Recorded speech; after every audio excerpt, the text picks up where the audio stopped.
अस्सलाम वालेकुम, मैं हूं शाहजेब खानजादा। पाकिस्तान और अफगान तालिबान के दरमियान इस्तांबुल में 4 दिन जारी रहने वाले मुज़ाकरात नाकाम हो गए हैं, जिसके बाद पाक अफगान ताल्लुकात का मुस्तकबिल, दोनों ममालिक के दरमियान सीज़ फायर और तिजारत की बहाली के मामलात मज़ीद पेचीदा हो गए हैं और सवालात खड़े हो गए।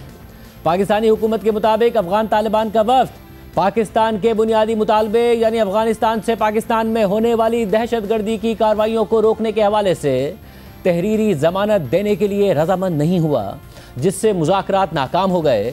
मगर ख़ुद अफगान तालिबान की जानिब से मुज़ाकरात की नाकामी के हवाले से अभी तक कोई बाज़ाब्ता बयान सामने नहीं आया है। ताहम BBC के मुताबिक तालिबान के सियासी दफ्तर के सरबराह कतर में अफगानिस्तान के सफ़ीर और अफगान मुज़ाकराती वफ्द के रुकन सुहेल शाहीन से जब मुज़ाकरात की नाकामी से मुताल्लिक़ पाकिस्तान के वज़ीर इत्तलात अता तारड़ के बयानात के हवाले से सवाल पूछा गया, तो उन्होंने जवाब दिया कि मुज़ाकरात का एक और दौर होना चाहिए। आमतौर पर इस तरह के मुज़ाकरात में एक ही बैठक या एक ही दौर में हतमी मुआहदे नहीं होते हैं। कल रात गए वफाकी वज़ीर इत्तलात अता तारड़ ने एक्स पोस्ट के जरिए पाक अफगान मुज़ाकरात की नाकामी का ऐलान किया था और फिर आज वज़ीर दिफा ख्वाजा आसिफ ने एक्स पर एक सख्त बयान जारी किया, जिसमें अफगान तालिबान को पाकिस्तान के खिलाफ किसी भी मुहिम जोई से खबरदार किया गया। ख्वाजा आसिफ की एक्स पोस्ट के मुताबिक ब्रदर मुल्क जिन्हें तालिबान हुकूमत मुसलसल दरख्वास्त कर रही थी, उन ममालिक की दरख्वास्त पर पाकिस्तान ने अमन कायम करने के लिए मुज़ाकरात की पेशकश कबूल की। ताहम बाज़ अफगान हुकाम के जहरीले बयानात ये जाहिर करते हैं कि तालिबान हुकूमत में इंतशार और धोखादही बतदरीज मौजूद है।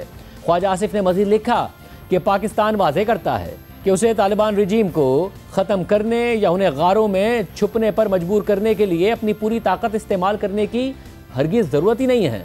अलबत्ता तालिबान रजीम की अगर ख्वाहिश हो तो तोरा बोरा में माजी की शिकस्त के मनाजिर जहां वो दुम दबाकर भागे थे, दोबारा देखना यकीनन अक़वाम आलम के लिए एक नया दिलचस्प मंजर होगा। अफसोस होता है कि तालिबान रजीम सिर्फ अपनी काबिज़ हुक्मरानी बरकरार रखने और जंगी मईशत को बचाने के लिए अफ़गानिस्तान को एक और तनाज़े में धकेल रहे हैं।